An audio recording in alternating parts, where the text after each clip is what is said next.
What is happening, everybody? Thanks for tuning into the podcast today. I am your host, as seen up there, Ben J. Myers, and we're doing something a little bit different today. I want to let everybody know that I don't edit my podcast. I just come in, I don't take notes, I come up with an idea, and I try to make it work. So today, the idea is we're going to interview a dog. And we're going to talk a little bit about the character and the impact that the owner has had on my life. And this is all positive things. I'm not going to expose anybody's dirty laundry if I even know it. This is all supposed to be designated to pretty much tell a dog what a great owner and how lucky they should feel because of the owner they have. So, without any further ado, I want to welcome my first guest. Watch this fancy transition I just made. Our next guest, Regina. Welcome to the podcast, Regina. Now, Regina is a dear friend of mine that I knew since, well, I haven't known Regina. I've known the owner, her mother, since middle school. So since I was about 12 or 13 years old. For anybody who doesn't know how old I am 32. So we've known each other quite a long time. So, Regina, welcome to the show. Welcome to the podcast. It's a privilege to have you on the show. Before we get started here, I chose this quote specifically for Miss Regina's mother. We can help each other feel at home no matter where we are. And a little background is me and Regina's mother aren't like best friends. We didn't like, when I say we've known each other, we've gone to the same schools. We've always been like friendly to each other. We've been good friends. We've always, stayed in contact through social media. So this isn't somebody that I've always had, like coming to family dinners and growing up in the neighborhood. No, this is somebody that I want to reach out to and just let them know what a special impact they've had on my life. So Regina, get ready, because we're not only going to tell you how awesome your mom is, we're going to tell you why the rest of the world should be like your mom. So Fred nailed it. Mr. Rogers nailed it. We can help each other feel at home no matter where we are. And Regina, your mother took that and ran with it, because I'll tell you what, ever since I was 12 years old, 7th grade, I remember I could walk into any classroom, or if it was, when you're at that age and people are having like their bar mitzvahs, I'm sorry if I mispronounce it, bat mitzvahs, I believe. You can feel uncomfortable. This is like your first time really going out and socializing and kind of figuring out who you are outside of, school and home. That's really what it is. And I remember just specifically anytime your mother would be up, or wherever I am, it just always felt like I was at home. I was where I was supposed to be.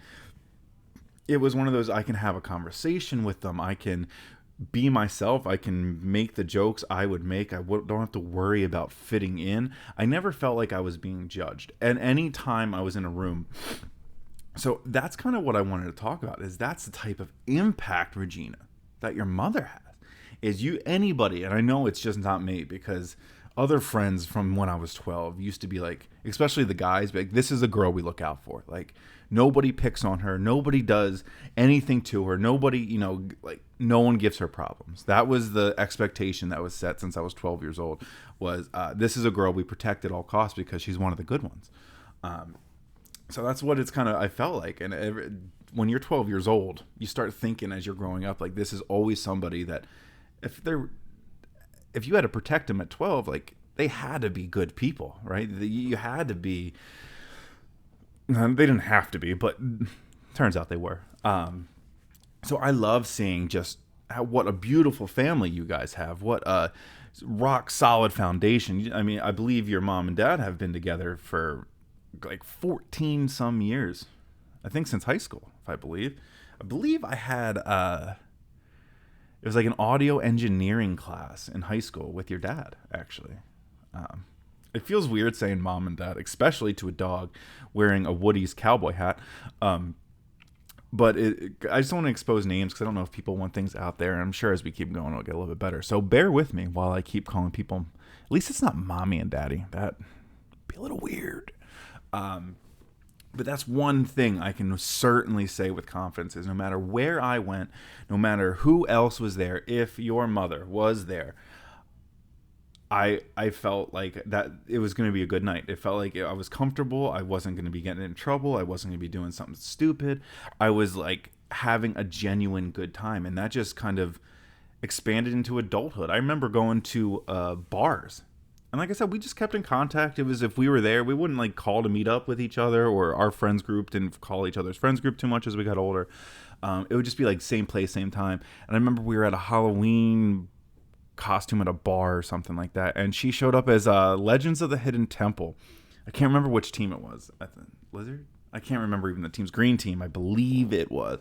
And I just remember being like, that is so cool. I'm pretty sure she came by herself or she came with somebody and ended up just hanging out with our group. But it was just the coolest thing. And that was when we were 22, 3. I don't know. That was like 10 years ago. And I still like fondly and vividly remember that conversation. So now that I'm done blowing smoke and making your mom's head nice and big, why should the world be more like that? I think something your mom possesses, Regina. Once again, Regina, beautiful, beautiful young lady. I believe Regina's 13, 14 years old. I'm sorry. I didn't check my Facebook to check the actual account. Like I said, I don't plan these things. I just jump on here and I speak from the heart. I speak from what I'm thinking. But Regina in the Woody Hat, the world should be like your mother, because I think the world needs a little bit more patience, and I think the world needs a little bit more, I'm going to call it Southern cooking. And by what I mean by that is she gives you that feeling of like you're going into a house in the South for like a cookout or a dinner or something like that. It just always, you go in there and you get to be yourself. You get to talk. I want people to be like that. I want people to stop putting expectations on how you should be acting in a certain situation around certain people, doing certain things. I just want people to be able to be themselves. I don't want to feel like you have to take a square whatever and put it in a round peg or whatever. You know the saying. I'm going to screw it up. But like that kind of stuff. Just be yourself. And I want people to empower other people to be yourself. And that's kind of what I felt your mama did. Empowered people to be themselves. Didn't put pressure on other people to meet some expectations that they should be acting a certain way. It never felt that way. So I'm so happy I found that quote. And for anybody who's a fan of the show knows I love Fred Rogers. I didn't watch the show religiously. I just love what he stands for. I always try to make an appearance. My girlfriend bought me a Fred Rogers little like flip book with quotes and stuff. I think I'll make a snappy new day. It fits. I've never done this podcast before with a dog guest host and speaking about somebody and trying to equate it how everyone else in the world should take these positive traits from somebody and hopefully adapt them in their own way to their world. It's a crazy, crazy idea I had in my head, but here we are with a gorgeous pup with a Woody's hat and what looks like to be a wedge next to him.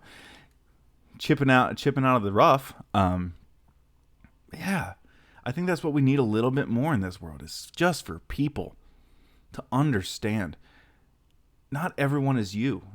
The world doesn't revolve around us. I had this thought last night while I was laying in bed, and it was a simple thing. All I thought was, I wish the world would understand the world doesn't revolve around them. And that, I meant like for me too, meaning we think that everything is happening to us. We think that everything is, a direct effect into what we are trying to do in this world. But in reality, we're just a pawn in this world and we're the ones moving. Things aren't happening to us, they're happening around us. It's up to us to adapt to those kind of things. So if you are going into a party, or if you are going to a social event that, you might not be comfortable with or something like that, remember, those things aren't happening to you. It's the event happening around you. So it's up to you to kind of maneuver and find your little safe spaces, places of comfort in those things. Don't expect everything to cater to you. And I think if you can be that light for somebody, I know countless times, like going into whether it be conferences, meetings, or starting new jobs, I always just like to be the person that anyone can talk to. And then it's up to me to decide, like, if I want to, like, I'm like, oh, do we line up? Like, hey, I want you to have like a good event, but it's not my responsibility to like be your best friend for the next like 15 months or something. But you always want to give people the benefit of the doubt. You want to be patient with people, at least a little bit more patient than we're being. Especially during the times we're living in now. Everybody is just snap decisions, me included. I have to work every day at it. So let's just be a little bit more like Regina's mom. Welcome everyone into the situation that we're in. Be a little touch of home, a little sense of comfort, and let's stop putting expectations on people, things, events, and all that kind of stuff. Because remember, they're not happening to us. They're not there for our entertainment, technically. But you know what I mean? Like, it is our job to filter out things for us. It's not the world's job to filter out things for us. Did that make sense there? I kind of lost myself. I was like, it's like an out-of-body experience. Totally wasn't. It actually wasn't. But so big thank you to Regina's mother. As I continue on, like I said, I will let people know if I'm going to use their names or not. But I didn't want to just jump the gun here and be like, hey, thanks. And they're like, I don't want that. So, but thank you so much for being a guest on the show. It's been a privilege. And I hope you know and now understand just how lucky you are to have such a great family surrounding you. Regina, let's get one more round of applause. If I did edit this, that's where I would put in like the clap track. But all right, back to, there we are, guys. And I'd like to welcome you in if you're just tuning in, which is impossible because I'm recording it. But if you are just tuning in, I just thought of this quote or this line before I actually jumped in here because I was rearranging everything. And I wanted, it was more for me, be the change you keep wishing for. And I see a lot of hate going around. Not so much on my timelines anymore, but because I've taken time to unfollow or just mute people because, like I said, in a recent post, it's not that I think people are bad people or you think people are bad people. It's just, I don't want to see everyone's every thought on every topic, especially with the election. I mean, I know people don't want to see my thoughts. So it's nothing bad. And most of those people that you unfollow or you mute, you probably haven't seen in over 5 years, and you just kind of like followed their life because it's like, oh yeah, I remember them from college, high school, a random night. And it's been fun to follow their life, but now not so much. Not so much. Yeah. So understand it's a good time to do that stuff.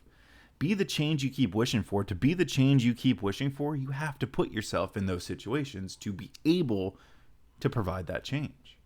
So if you're going places that aren't bringing out the best in you, and you're hanging out with people that aren't bringing out the best in you, the only thing you're working on changing is the people that you shouldn't be surrounding yourself with. It's like 1 against 12. The only person I'm taking those odds with is Michael Jordan. Right? Surround yourself with like-minded people. And when I say like-minded, it's not just people that think exactly like you. It's people that enjoy the same hobbies, that people that enjoy doing similar things, watching similar shows, listening to similar music, that kind of stuff. Because at that point, then you expand. And instead of constantly going against the grain, it's like you're living in the moment and actually living. You're having conversations you like to have. You're doing things you like to do. And this sounds so elementary and sounds so stupid, but do you know how long it took me to figure this out? 32 years. 31 because I started doing a podcast. And the podcast has helped me. But as soon as I started putting myself into situations that I wanted to see, and that required a big picture of like, how do you want to be happy? What's your envisionment? I don't know if that's a word. What are you envisioning when you see happiness? And my thing was, I want to be surrounded by amazing people. And that wasn't just romantically. I wanted to be so happy with being myself. And that started with, one, discovering what is going on up here that I might need to address and I might need to have some help with. 2 was definitely filtering out people that were having negative influences, meaning influences that didn't line up with the direction I was going. So if that was drinking more than I wanted to drink, or going out more, or not putting in as much work on their side jobs that are like this stuff that I want to be doing and not understanding it, just that kind of stuff. I had to kind of slowly eliminate myself from that. And what I learned in that process was when you kind of start going your direction and going in, that envisionment that you kind of envisioned, people don't tend to tag along unless you line up with them too. So that's the whole takes two to tango. You're going to realize that once you start doing your thing, they're going to start doing their thing or doubling down, and you're realizing hey, that's not what I wanted to be doing anyway. I'm really happy over here. It's big. So that's how you can help be the change you're wishing for, is first off, taking care of yourself and putting yourself in the situations to put yourself in for change. So I get so distracted by sometimes not looking at the webcam and I look at myself and I'm just and then you forget you're going to put this on things and you're just like Jim Carrey in Pet Detective, just I'm going to test the lights real quick. Ooh, that looks a little bit better. But yeah, guys, that's what we're doing today, is we're wishing to be the change that we keep wishing for. A lot of wishing, soon to be a lot of doing, and soon we're going to be able to look back and be like, wow, we did some serious shit. So with all of that being said, I would like to thank my wonderful guest, Regina. Thank you so much for being on the show.